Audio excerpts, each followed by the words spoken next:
Joining us now is David Salvo, Deputy Director of the Alliance for Securing Democracy at the German Marshall Fund. David, thank you so much for joining us tonight. I wanted to start with a development we just learned. Former Israeli Prime Minister Naftali Bennett, who served briefly as a mediator at the start of Russia's war with Ukraine, says he received an assurance from Vladimir Putin that Putin would not kill his Ukrainian counterpart, Volodymyr Zelensky. How alarming of a revelation is this? Well, I don't know about you, Alexa, but I wouldn't take President Putin's words with any bit of sincerity. I mean, look, what we know at the beginning of the invasion is that Russian special forces, Chechen special forces from southern Russia, and Wagner Group mercenaries tried to kill and or capture President Zelensky.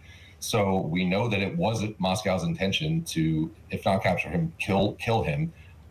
I mean, he can give all the assurances he wants to the Israelis, and that's great. Like, I'm glad he promised Israel that he wouldn't ultimately kill the sitting democratically elected president of another country. But given the history, I wouldn't take Putin at his word.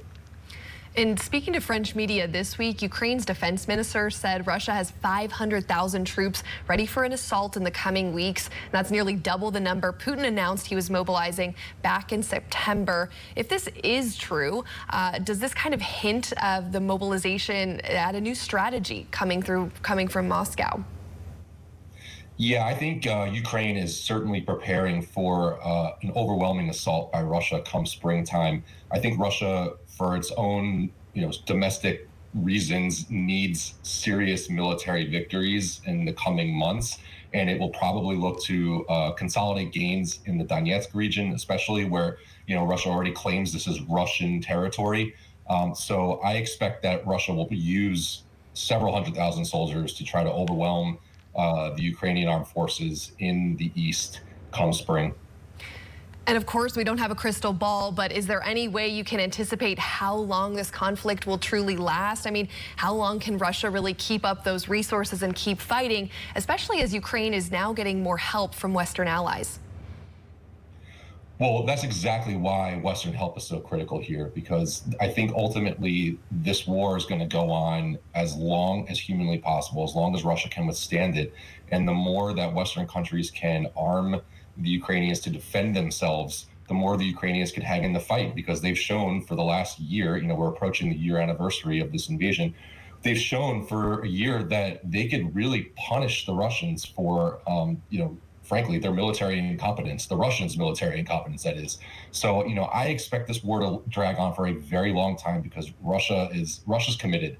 They have to show some sort of victory, or else it's really going to be trouble for the Putin regime. And I don't expect Putin and those close to him to allow that to happen.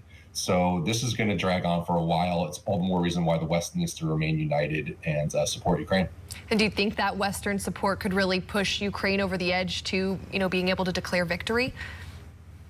Boy, I don't even know what victory looks like at this stage, honestly. It's so difficult. I mean, Ukraine will want to regain all the territories lost, including Crimea. It is said that President Zelensky has said that.